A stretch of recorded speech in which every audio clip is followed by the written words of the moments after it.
And for those interested in requesting pretty much any type of videos, topics, reactions, randomness, whatever, out of the blue, re-review, what have you, feel free to send it either directly to my PayPal or join my Patreon. Both links are down below in the info box. Now, this is for a drama that I'd never heard of called A Home of Our Own from 1993.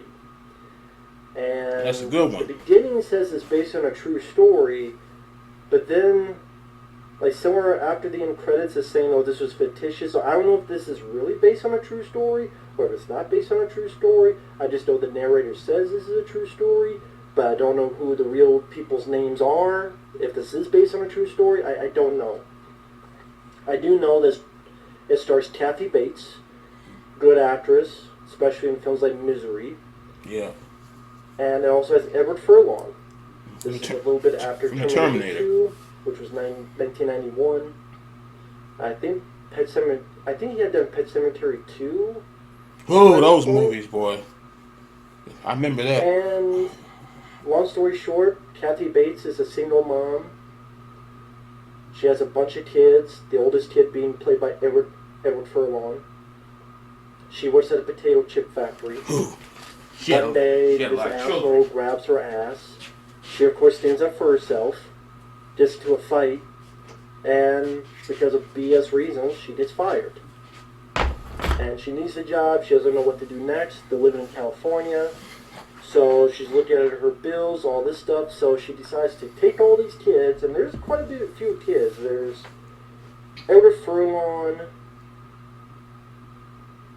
at least He's the 4 oldest. or 5 other kids. You don't know. There's really not much development is done with the other kids. Like, the other kids, like, one girl makes her mom something for Christmas. One kid stupidly lit a fucking outhouse on fire. I remember It led that. to worse things. And that might have been the same kid who fell and got hurt, got some nails in his back from a piece of wood. Yeah, man. But yeah, there's really not much to these characters you can really explain. Yeah, she was living the hard way. They said 6 kids and moving across the country in this, wasn't even really a house, but, oh boy. And then the tires were going bald, and, running down the highway on a 1945 Plymouth. So that car was, that car had it. Or talk about whether it be character-wise, personality-wise, or anything of the sort. 48 Plymouth, I think. Mostly it's Kathy Bates, Edward Furlong, and again, the family, they're driving, trying to find a new place, and just wandering around until they get to Idaho. Kathy Bates spots this place, meets the guy who owns it. The place is not built much at all. It needs a lot of work. Kathy Bates makes a deal with the guy. Hey, I don't have a pot to piss in. We'll do free repairs in the house, and you let us live there. And hey, if we leave, you at least got some free repairs. And we want to stay, and we will repair and build a house. We just need a house to be at. And the guy who owns it, this is one of the positives I give to it, is Soon Tech Go. If you don't know who that is, sadly he's passed away, but Soon Tech Go, he was the main bad guy in Missing in Action 2, The Beginning, with Chuck Norris, which is one of my favorite Chuck Norris films. I love Missing in Action 2. You know, Chuck Norris Yeah, movies in a long time. Tech Go. He's been in a few other stuff. I believe he was in Beverly Hills Ninja with Chris Farley. I believe he played the master in that, who tried to help Chris Farley on his way. He's been in a few other films too, but again, I believe he has sadly passed away, which is too bad. I always liked him. So it was, oh cool, there he is. So it was nice to see the film just for him. I thought he did a good job. In fact, I wish the movie was about him and his character, honestly, because I did not really like Kathy Bates' character. I get the intention, I get the meaning, I get the idea is that she had lost her job. Oh, no. Yeah, and I'm just like, okay, so how does this 61-year-old guy run circles around guys like me in their mid-30s? Well, he Need to find a new home, drives these kids with her because there's nowhere else to go. Yes, it's hard, but this is all we got. We got this amount of money and this amount of work to do. So she gets the kids to help out and put tarp on the roof. And They had no choice. Is these kids being poor and building this house. While Kathy Bates gets a job as a waitress at a local place, Edward Furlong gets a job at a dairy farm and he has to walk 4 miles to school. And Edward Furlong, of course, is the older teen who hates it there, which I don't blame him. Oh yeah, that reminds you of your some people's grandparents. They had to get out there in the field and work. And I remember something. It was kind of funny. He had to go feed the cat. Yeah, no, feed the cows or do something.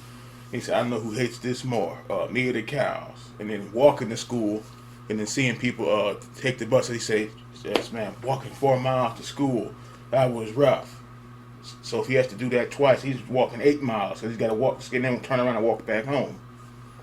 And they said that they had to, like back in the day, fixing the barn and plowing the field, and digging up the dirt and all this other kind of stuff, and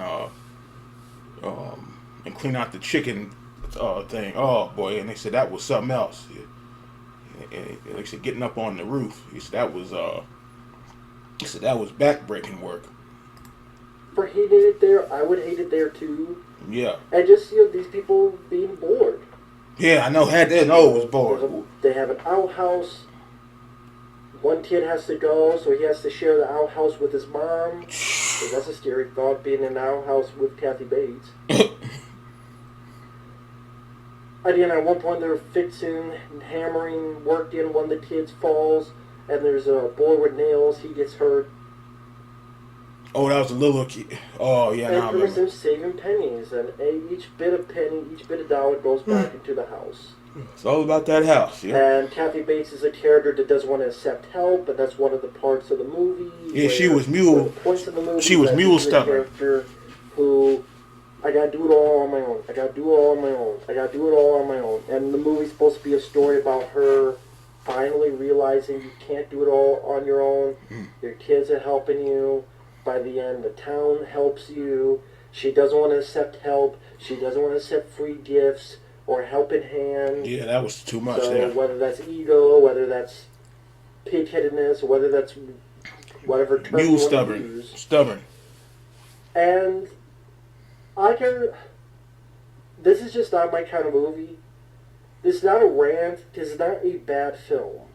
Like, it's not a badly directed film. It's not a badly made film. The acting is not bad. Like I said, it was cool to see Soon Tek Go in there. Kathy Bates, she's fine. I don't think it's an amazing performance. It's not like her performance in Misery, which I think is fantastic. There was real people like that back then. Okay, like I said, working the barn and said dig up the dirt and plow all day. He said the kids is bored because nothing to do. Cause everything they had, it was left back. Because I think the other house, they had a TV and some stuff, but if it wasn't fitting in the car, if it wasn't important, they had to let it sit there, or if they couldn't sell it. So that's frustrating and bored. All thing you could do is run around outside all day, because they ain't even have no or in here they ain't even have no pets. My uncle had like about 5 or 6 dogs on the farm on the fields, but yeah, it's all they could do is run around outside all day. He said, I know the oldest one was bored as hell. I know he was. But it's fine. Edward Furlong, he gets a bad rap as an actor. Now, there are times where he's not the best actor. He does fine in here for the type of character he's written to play. a teen who hates being poor. He does that fine. I don't know if you needed this narration that pops up every once in a while. Is at the very beginning, very end, and every once in a while in the middle, saying lines like, when you're really poor, everything you see is something you can't have. No shit. They were dirt poor. One of the culminations is just the Christmas time, and the kids for Christmas get, for presents, tools to help with the house. One kid gets a hammer, one kid gets a box of nails, one kid gets, I forget what the hell it was called. I remember. Edward Furlong snaps. Yeah, so I remember all that money we had, and he was quick. No, that was frustrating. That part I felt bad because they really thought they were getting something. And open up the box. The girl thought she was maybe gonna get like maybe a bracelet or something. It's a box of nails. The other girl gets like a hammer. Even the oldest boy, he opens up his gift. It's a tool set or something like that. And the other kid gets like this little, I can't remember what the hell that thing was either. That little twisty, whatever that thing was. And then somebody came along and was offering stuff. And or actually, it might have been before that. And like she said, the mother was like, "Now their gifts are under the tree. They already got their gifts." And slams the door in the man's face. I'm like, okay, that was something. And he said that dude, the oldest, had enough. He said he was getting fed up with that there. It was funny, but it wasn't funny. He just couldn't even get anything. Well, there's a point where he, at school, at gym, his teacher got fucked up, so it's a bit pink, and the coach, like, reams his ass. Not literally, but it's like, why is there some pink? I said a white shirt. And Edward Furlong explains to it, tough titty. Yeah, he literally had one shirt. You can barely tell it's fucking white. Number two, he's like, that shirt's titty pink. If this gym coach taught like this in today's age, he could be sued and fired. Yeah. So it's definitely a change of times. The shirt was titty pink. Edward Furlong. I'm like, this teacher could get fucking fired. If someone had a cell phone in today's age. With the way he was treating Edward Furlong. I'm like, fucking dude, get your head out of your ass. Mm-hmm. But you can't get another shirt. And again, like, I get what they're going for, because it is supposed to be a story about people dealing with what you work with, what you get, and you try to make it work with what little you have. Mm-hmm. That's the motif. And people who have been poor, they can relate to the story. And I don't know why you would want to see a story that you would relate to in that manner. But on the flip side, I can understand to the point of, by the end, things do work out, and, the points to keep going and keep moving forward. They were having it super rough. That sentiment. And I do think a lot of people would enjoy the film on that aspect. And if you're a big Kathy Bates fan, and if you watch the trailer, it interests you, go for it. It's not a horrible movie. It's just, spoiler alert, with Kathy Bates, I said it was hard for me to root for her because I guess it's in the eye of the beholder. I'm viewing this character, and I'm going, here it is in the cold in Idaho, and I might not have been in Idaho, but I've been in Iowa, and I don't know how fucking cold it gets, and a few tarps on the roof ain't gonna cut it. And there's a part of you wondering where the fuck child services is gonna come in. I'm surprised that wasn't part of the movie. Some type of child services. Like that, I don't know if that was even around back then. You are all living, and you're having your kids do manual labor like this. Like, you have 10, 9-year-olds having to hammer, and especially the incident. Like, I thought when the incident happened, when the kid fell while hammering and working, and this is like a 10-year-old kid or 11 onto that board with nails on it. I thought, okay, we're going to have child services in here. No, that was never a thing. I don't know what year it was supposed to be set in. The 50s or 60s, whatever it was. No what year, but whatever. Yeah, but back in the day, you were 8 years old. They said you were going to work. They found something for you to do. I don't know the services they had. The services back then, but yeah, they found something for you to do. I don't know what year it was supposed to be set in, but yeah, they found something for you to do. Apparently, that doesn't exist in this movie. Yeah. Very surprised. Granted, probably it'd be predictable. Well, even though I guess it's based on a true story. Whose true story, I don't know. I guess this is supposed to take place, I think, the 1960s. Okay, something like that. Okay. Although, if that's the case, nothing really in it really screamed that time period for me. So I don't know if that's exact. I thought they said 1962, but I'm not. Don't quote me on that. Don't quote me on that. Because if that was the case, I forgot after a while that it was that time period. But anyway, Kathy Bates, I did Edward Furlong's explosion of anger. You dragged this out. Oh, he was getting frustrated. You did all this. He was. We're in the cold. We're working. You have all these other kids working. And the presents of Christmas is nails and a hammer. And I can understand his reasoning. Nails and a hammer for Christmas. And then there's parts of Kathy Bates with It ain't funny. Edward Furlong. And I keep saying, I get that there's a... Yeah, it was rough because, so they went to the, like to get their clothes and stuff. The boy said he was used to it, the thrift store. Nothing wrong with that. But then when it came to like some of the girls' stuff, oh boy. Y'all know them old school couches. And the mother bought some material. It looked literally like those, I don't know if it's like darkish, like gold or sand colored, those old school couches from the 70s, 80s, whatever year it was. And then they got picked at, and it's like, and then the girls like, what y'all doing with them howdy doody? What y'all doing with them howdy doody dresses on? This ain't no howdy doody.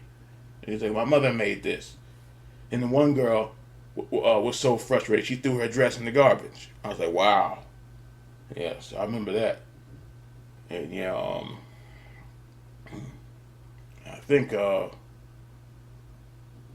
they did better Thanksgiving than Christmas. Because Thanksgiving they had the bird and sat down at the table with this Christmas business. The hammers and the nail and a tool kit. And, it was just what made it funny, which it ain't funny, but what made it funny, the look on their faces when they thought that they was really getting something. That girl opened up that box and she was like, what the hell is this? Point in doing this because it'll lead to something more. At one point, spoilers. Go ahead and spoil it because it's a classic. Spoilers. Kathy Bates is going out with a guy. She gets beat up. She heads home. Oh, yeah. Edward Furlong's helping her. He says something like, he was I know pissed. how that feels. She gets this look on her face. And then the next scene, that whip that she's used, she hammers it to a tree, as in, I will never use this again. And, okay, that was a nice moment, to be fair. And throughout the film, she keeps talking about her husband being this piece of shit, but in all reality, just the way she describes him is that he left her for a younger woman or left her for something else. I don't think it was that. It was he was gone, like gone, and she kept calling them. Maybe that's his background. She kept talking about look at what this old Irish Catholic son of a did to me. All through the movie, she said that about 15 times through the movie. And then the children started saying, "That son of a bitch." Like the kids started repeating it. I remember that. That was kind of funny, but yeah, that was she said that about 15 or 16 times, calling them a old SOB whatever. No, he left them as in he died, and he was a nice guy, and he was a gentleman of a guy and treated her like a queen. And so then she's saying very nice things about her hubby who died. Yeah, And 6 kids, they were I going just to work. spoiled They the was putting ending in work. because the way it ends, they get a new toilet. The kid stupidly lights the out. I guess that's the kid who shared the outhouse with her mom, Kathy Bates. I guess that was a nightmare for him too, because he's like, "Fuck this! I'm going to light the outhouse." He got tired of on going out there. fire." Yeah, I remember. Yeah. It's cold. It was cold as hell out there. Yeah, you ever heard of something called supervision? Where are child services?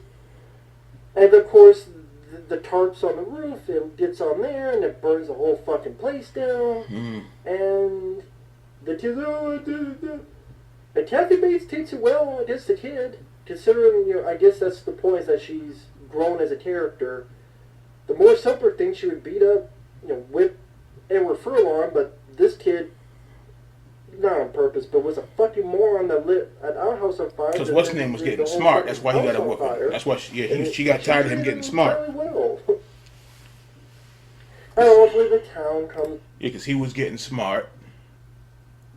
She got tired of his complaining, and then when she went on the date, he caught her attitude, and she was like, "Stay out of my damn business. What business I have," or whatever she told him. And then I think she came, I don't know if it's the same day or the next day, she didn't pay him no mind when she came in the door, because I guess they were still mad with each other. And like he said something like, "Being stuck in this house ain't helping anything." I was like, "Yeah, being mad and stuck in the same place all the time. Yeah, it was anger and frustration." And helps build the place, which I could buy Soontek O doing it, because he's, throughout the film, is showcased being very friendly and getting along with his family. What was his name? But he helped them a lot. It didn't seem like there's a lot of scenes of the other town folk noticing this family, or getting an idea of who this family, what they're going through, their hardships. So the whole town building the house kind of came out of nowhere. Because the only time you saw the other people is Kathy Bates' boss firing the one guy instead of her, which was nice. Because the guy was an asshole who treated Kathy Bates like shit after beating her up. Mm-hmm. So there's that guy, and then that guy. Go, and maybe this girl that might like Edward Furlong. And as the only thing goes is like there's a dance that they share later on. But alright, it would have been nice to get more of a semblance of the whole town noticing this family's predicament. Oh yeah. I mean, yes. I don't think it was the prom. It was like some type of winter dance or something. And she went back to the store and got him a suit and everything. And I think she gave him $1 or $2. And back then, that $2, that was a lot of money back then, just to turn that loose. But I guess he apologized, and now I remember. But yeah, because I ain't seen this in a while. Because I watch more than just action movies. Because this ain't no action movie. This is what do you call it? Not family entertainment, drama, I guess. And then there's what else? Breakfast Club. That's not an action movie either. Saying don't sit there and watch blood and guts all the time. Know about that? Watch all kind of different stuff. But I remember went back out and then just to get that suit out. So he was happy as hell. Got him a suit and some shoes. To be fair, there's the preacher, the priest, try to give them stuff. Yeah, she turned it down. So maybe it's not so out of the blue as I'm talking about, to be fair, but I don't know, it just almost seemed like all of a sudden, the whole town wants to build up your house again. I don't want to keep cutting into him. Yeah, remember she went back. She felt bad, and she went back trying to get the gifts. You should have took the gifts the man gave you. And then she tried to go back, and then the man's like, the preacher, or priest, whatever. He's like, I got nothing. It's like, and she should have kept the stuff when it was there. See, and then it's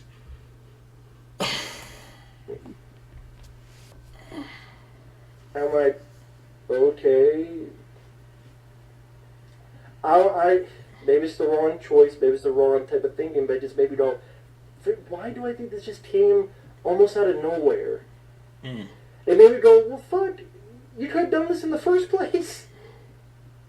That's my like, fuck, you guys could have done this in the first place. There wouldn't have been a movie. But I guess that's the point. Is that. But yeah, it would have been nice to see more of outsiders commenting on our lead characters a few more times, or that I think would have helped that ending a bit more. And the narration saying that Edward Furlong's character, you won't believe this, but I never went back to LA, and I stayed in Idaho, and I still live there. I'm like, I don't believe in it. well, Just 5 minutes ago, he couldn't. Well, when the whole house was burned down, you did a big screeching, yelling match at Kathy. oh yeah, he got pissed again. I remember Don't that. lie to That was your my brother's. brothers and sisters. Don't lie. Say everything's gonna be all right. Oh I yeah, guess that's the point. The whole town helped build it, and yeah. I remember they kept saying that 2 or 3 times. Beside the SOB thing, the mother kept talking about, oh, it's gonna be sweet and beautiful, or buttoned up and beautiful, whatever she was saying. And he's like, no, it ain't. He lost it one more time. I forgot about. Yeah, she kept talking about it's buttoned up and beautiful. Now the money did get saved from the burn, like you said, the spoils, but still, it got burnt up. I mean, the money jar got saved. The money was saved. The jar didn't melt. That was good. That was about it. But it's he was just frustrated and bored, basically. and then things were all right, and that's why he stayed. And I'm like, what? He couldn't leave his mother out there. I don't know. Just when he says, "Oh, I'm happy here in Idaho, and I've stayed here ever since," something about it was just a bit hard for me to swallow. That's me. That's what she said. I think that this is just one of those where I'm just not in the right headspace as the characters in this movie. He's not believing it. I get what you're saying. He's not buying it. Kathy Bates, I think her acting's not the problem. I get that she's a lone woman, lone mother, trying to do her best. And go But subscribe to again, Rambo, Rambo for life. Am I I'm not saying sure that if I right? really Go like subscribe this to character or not. Edward Furlong, really, most of his performance is to have that same face that he usually has, or get angry. That's really most of his performance. Half of his performance is to get mad at Kathy Bates or his brothers. Soon Tech Go was my favorite part of the movie. Like I said, I mean, this isn't my kind of film. You know, a poor family go to Idaho, they build a house. I'm not laughing at that. Yeah, he got mad at his baby brother because, which this would have made me angry, because the baby brother was drawing on his textbook or something like that, and one of the sisters was like, only thing you draw, Shane, is naked women. He's like, shut up! I slap the both of you. And the mother's like, all right, Shane. That was kind of funny, but yeah, but he had just had it, and he was trying to he about snatched up his brother. That's when he got a whip. I don't know if it was first or second. That's when he got another whipping. So yeah, because but it text. I don't know what it was back then, but yeah, textbooks are expensive. Some stuff happens. Whole town builds the house for them. Happily ever after. Yeah. Okay. Like I said, it's not a badly made film. It just wasn't my cup of tea. Oh, you wasn't feeling it. It's not a film I would ever watch again. If you watch this film, you got a lot more out of it than me about the human spirit, overcoming the odds, being dirt poor and overcoming it. Yeah, that's what it was. Dirt. You said it right. The dirt poor. But one thing I thought that was interesting. The one dude, I think it's the dude that fell on a piece of wood. He was smart as hell. he got tired of the he was the one that got tired of the outhouse, and he ran across this junkyard or something. This guy had a lot of stuff, and the kids like or the owner was like, "How you ain't got no money? How you gonna pay for this stuff?" And he's like, "Let's talk about it," or something like that. And so the kid worked for it, and he came back with a for real toilet and something else, some screen doors and some other stuff. So that one dude, he was I know he got hurt earlier, but he was smart for getting all that stuff. And by the family unifying to build this house, and it's a symbolism of them united. Okay, but a lot of the kids, there's really not much to their character.